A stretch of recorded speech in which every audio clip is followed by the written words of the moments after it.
Et l'Olympique de Marseille. On va aller à Toulouse tout de suite, oui ou non? Oui, je le vois, il est là avec moi. Xavier Giraudon. Bonsoir Xavier. Xavier, je l'ai annoncé là également en titre dans ce générique. Il y avait des retrouvailles très attendues aujourd'hui entre Elie Baup et Frédéric Antonetti. Et pour cause, souvenez-vous de ces images. C'était souvenez-vous surtout du rapport il y a 3 saisons et demie. Elie Baup était remplacé Frédéric Antonetti au poste d'entraîneur à Saint-Étienne. C'était une succession qui s'était pas très bien passée. Et depuis, regardez, le protocole n'est pas respecté. Les poignées de main, on les évite entre Elie Baup et Frédéric Antonetti. Du coup, Xavier, la question qu'on se posait, c'est ce soir, un peu comme Jean-Marc Furlan et Jean-Pierre Papin, est-ce que cette poignée de main a eu lieu? Est-ce que le protocole a été respecté entre les deux hommes?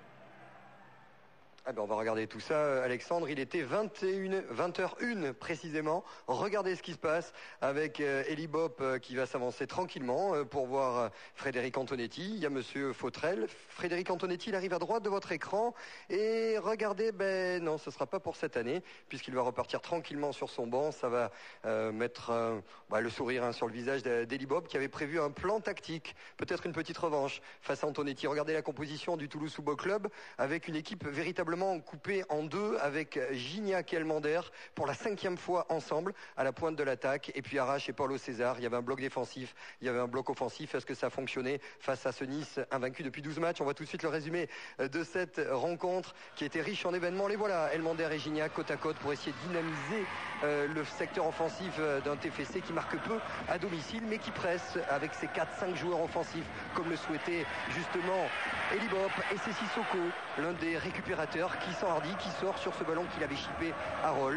L'entame, elle est plutôt toulousaine. Le 4-3-3 de Frédéric Antonetti est gêné par cette équipe scindée en deux. Il faut attendre une dizaine de minutes pour voir le jeu court enfin retrouvé. On cherche Ederson une fois, deux fois. Jeune champ, ballon piqué pour Bamogo qui se sort avec le contrôle du marquage de Mauro Seto. Ça, c'est un bel enchaînement d'attaquants. Le contrôle orienté pour se sortir du marquage de Seto et la frappe captée par Duchesne. Les Niçois qui retrouvent des individualités, mais à l'image de cette gestuelle toujours très théâtrale, de Frédéric Antonetti, s'en remettent à ses caresses, à ses gestes techniques. Oui, bien sûr, c'est Ederson, vous l'avez reconnu, dans tous les bons coups techniques offensifs d'une formation qui joue plutôt dans l'individuel, puisque c'est Belmont, l'ancien toulousain, qui perce l'entrejeu du TFC pour adresser cette frappe, captée encore une fois par Duchesne. Mais les images sont trompeuses parce que la domination tactique, les Toulousaines, on a fermé les extérieurs du côté du Toulouse Football Club, et on joue long, comme ici avec Dominique Arribagé. 28 minutes de jeu,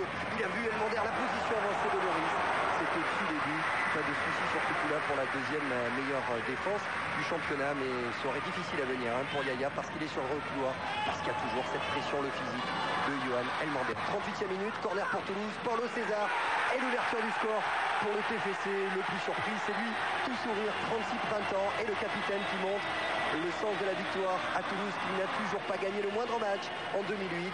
Pas du corps. Finalement, c'est un geste de karatéka pour devancer Aledine Yaya. La grande force d'Arribagé, c'est d'avoir été le premier.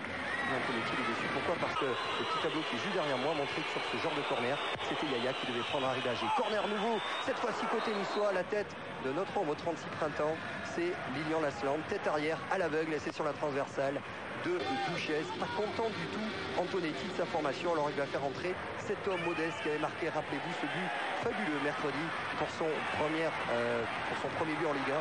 C'était du côté de Rennes, et les Toulousains qui réagissent en deuxième mi-temps avec ce jeu en triangle. Il y a Elmander, il y a Gignac, il y a un carfouillage, il y a une passe en retrait. C'est ce que vont demander les joueurs du Toulouse Football Club sur le gardien Loris. Et pourtant, non, difficile pour monsieur Fautrel de juger une intention dans ce geste qui est juste là pour gêner un Gignac qu'on va voir énormément en deuxième mi-temps. Tiens, si l'association fonctionnait enfin du côté du Toulouse Football Club. Et les Niçois, on vous l'a dit, Antonetti pas satisfait du jeu court de sa formation. Il les retrouve, les Niçois, ces valeurs, ce jeu qui avait fait leur force pendant 12 matchs avec le ballon pour Anthony Modeste. Ça passe à côté, ballon touché du pied par Arribagé, et ça se rapproche du cas de la deuxième mi-temps, on vous le dit tout de suite, va être passionnante. Le visage se ferme du côté d'Elie Baup, qui aimerait bien voir son club enfin s'imposer, lui qui n'a qu'un petit point d'avance sur le premier non relégable. Elmander, on se rapproche de l'heure de jeu, ballon pour Paulo César, et Bondo retourner la montre également parce que l'avantage il est pour Toulouse. Ballon pour Paulo César. La qualité de centre de Paulo César. Elmander qui est passé devant Gérald Cid. Première grosse erreur de marquage de la défense niçoise. Et regardez, tel un félin sur des appuis, toujours prêt à bondir. Impeccable sur ce coup-là, Hugo Lloris. Frédéric Antonetti n'en peut, mais il s'est levé de son banc, il va passer la dernière demi-heure debout. Et puis la relance décisive, c'est presque une première assistance. C'est parti de Duchesne, le gardien pour Batles. Il vient de rentrer en jeu, la frappe d'Elmander. Elle est captée par Lloris, il y a des balles de break. Tout le staff toulousain fait corps. Et puis 90e minute, c'est peut-être la dernière frayeur parce que Nice va enfin lâcher dans cette série. Non, parce qu'Elbuig trouve la tête de qui? D'Ederson, l'homme qui est contacté par les plus grands, par Lyon, par le Real, par Milan, l'homme qui fait l'unanimité dans le vestiaire, passeur, joueur et décisif, c'est son troisième but. Il appose cette tête, puisqu'il ne la frappe, ça fait un partout, c'est fini. Non, parce que c'est le temps additionnel. Et regardez, Modeste, c'est un vrai contre. Il y a un coup à jouer à droite avec Traoré, avec Bamogo également, et puis finalement il sent Ederson qui est passé côté gauche. Le crochet d'Ederson qui frappe, c'est au fond, non, c'est à côté, c'est la dernière occasion de ce Nice-Toulouse, ça fait un partout, ça veut dire, et la joie de Frédéric Antonetti est très belle, que la série de 12 matchs sans défaite est toujours en cours pour Nice. La déception contrastée bien sûr de Toulouse et Rajan. À l'arrivée, eh bien il y a deux informations. D'abord Ederson, plus que jamais attaché à ce club de cœur, il veut poursuivre la belle aventure avec Nice. Et Libop, après une semaine très difficile, on a parlé même d'éventuelles tensions ou de désaccords entre lui et son président, eh bien essayer de tirer le positif de cette soirée. On écoute les deux hommes. Ouais, j'ai beaucoup de respect pour Nice. Ce club m'a donné beaucoup et je sais que le club et le coach comptent beaucoup sur moi. Et je pense que ça serait dommage de les laisser au milieu du championnat. On verra. Je pense qui a joué, je suis concentré, je pense au match qui arrive. Et puis après on verra si c'est maintenant. Mais je pense que ça sera pour juin. Vous avez envie de rester à Nice? Oui, j'ai envie de finir cette aventure avec Nice.